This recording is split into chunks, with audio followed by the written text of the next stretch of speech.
Bienvenue sur le podcast Français pour curieux. Je suis Sandra, professeure de français langue étrangère.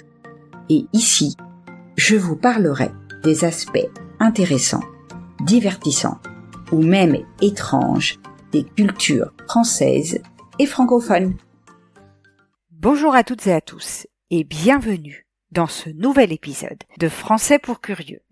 J'espère que vous êtes en pleine forme cette semaine.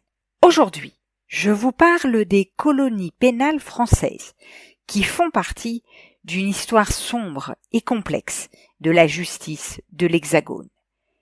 Utilisées pour punir les criminels, les dissidents politiques et même parfois des personnes innocentes, ces établissements étaient situés dans des lieux isolés et avaient pour but de séparer les prisonniers du reste de la société, tout en les obligeant à travailler dans des conditions extrêmement difficiles. Dans cet épisode, nous allons examiner l'histoire des colonies pénales françaises, les raisons pour lesquelles elles ont été créées, leur fonctionnement et les conditions de vie des prisonniers. Nous réfléchirons également à l'héritage de ces lieux et à la manière dont ils ont influencé la justice pénale moderne.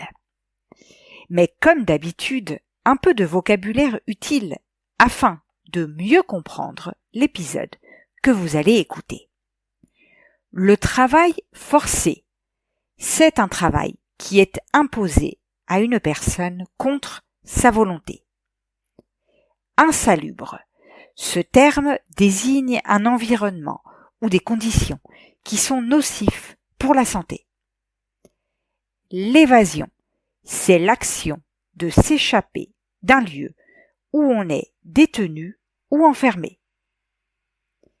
Un dissident, c'est une personne qui s'oppose aux idées ou aux politiques en vigueur, souvent dans un contexte politique.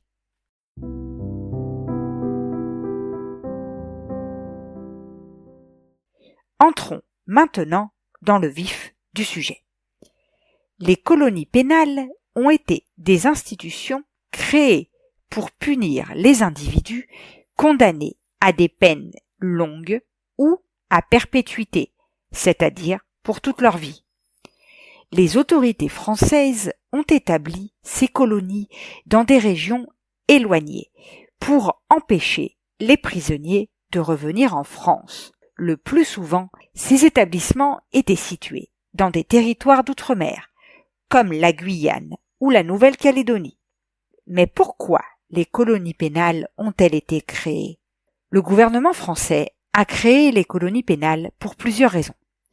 Premièrement, elles permettaient de purger, de nettoyer la société française des criminels et des dissidents politiques. À la fin du XIXe siècle, la France a cherché des solutions pour désengorger ses prisons, qui étaient surpeuplées et insalubres.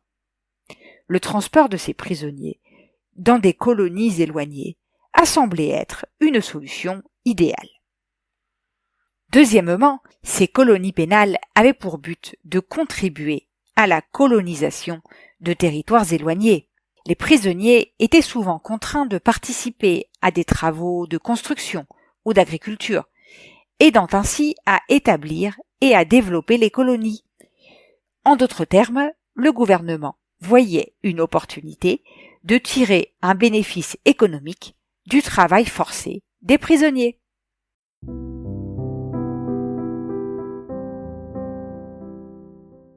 Voyons maintenant quelles étaient les conditions de vie dans les colonies pénales. Elles étaient extrêmement difficiles, voire inhumaines. Les prisonniers vivaient dans des cabanes ou des cellules insalubres et manquaient souvent de nourriture, d'eau potable et de soins médicaux adéquats. Beaucoup sont morts à cause de maladies comme la fièvre jaune, la malaria ou encore de blessures causées par les mauvais traitements ou les accidents liés au travail forcé. Les punitions physiques étaient courantes. Les gardiens utilisaient souvent la violence pour maintenir l'ordre et les prisonniers étaient fréquemment battus ou soumis à d'autres formes de torture. Il y avait très peu de respect pour les droits humains dans ces établissements, et beaucoup d'hommes y ont perdu la vie, non seulement à cause des conditions de travail, mais aussi à cause de la brutalité des gardiens. Par ailleurs, l'évasion était une quête presque impossible. Certains prisonniers ont en effet tenté de s'échapper des colonies pénales, mais très peu y sont parvenus. Les conditions géographiques de ces lieux les rendaient quasiment impossibles à quitter.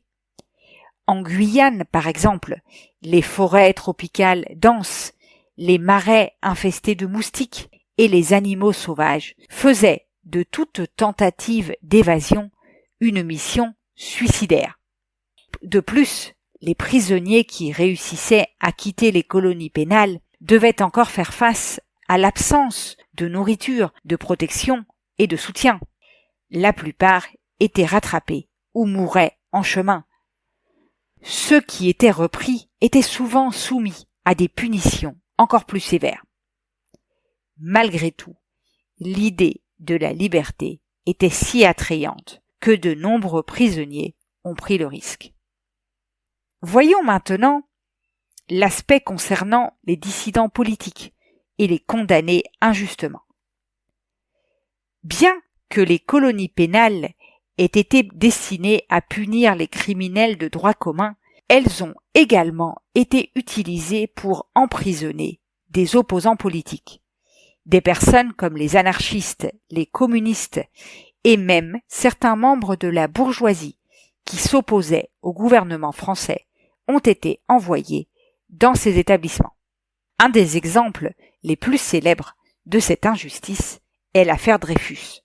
Alfred Dreyfus, un capitaine de l'armée française, a été faussement accusé de trahison en 1894 et envoyé à la colonie pénale de l'île au Diable en Guyane.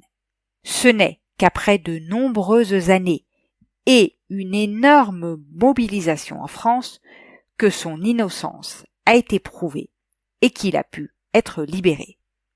Au XXe siècle, les critiques contre les colonies pénales ont augmenté. Les conditions inhumaines et le traitement brutal des prisonniers ont fait scandale. Des écrivains, des journalistes et des activistes ont dénoncé la violence et les injustices qui s'y produisaient. De plus, la colonisation a perdu de sa légitimité au fur et à mesure que les mouvements d'indépendance prenaient de l'ampleur dans les territoires d'outre-mer. En réponse à ces critiques, la France a progressivement fermé les colonies pénales. En 1938, la transportation des prisonniers a été officiellement abolie, bien que certains établissements aient continué à fonctionner jusqu'au début des années 1950. La fermeture de ces lieux a marqué la fin d'une époque, mais leur héritage continue de hanter la mémoire collective. Aujourd'hui, les colonies pénales font partie d'un chapitre sombre de l'histoire française. Elles rappellent les excès d'un système de justice qui a souvent privilégié la répression brutale plutôt que la réhabilitation. L'histoire de ces lieux est encore visible dans certaines régions d'outre-mer où des vestiges des colonies pénales existent toujours. Cependant, la fermeture de ces établissements a également conduit à des réformes dans le système pénal français. L'idée de réhabiliter les prisonniers plutôt que de simplement les punir a gagné en popularité et des efforts ont été faits pour améliorer les conditions de vie dans les prisons modernes.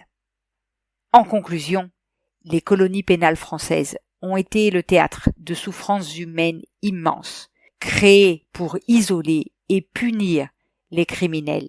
Elles ont rapidement, plus ou moins rapidement, été dénoncées pour leurs conditions inhumaines et le traitement brutal des prisonniers. Malgré leur fermeture, elles ont laissé une marque indélébile dans l'histoire de la justice pénale en France et continuent d'influencer les débats sur la manière de traiter les criminels dans la société moderne.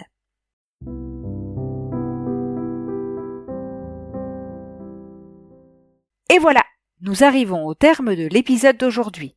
J'espère que vous avez aimé ce que vous avez entendu. Si c'est le cas, je vous invite à laisser un message sur votre plateforme d'écoute préférée et à partager l'épisode autour de vous. On se retrouve la semaine prochaine pour parler des enfoirés.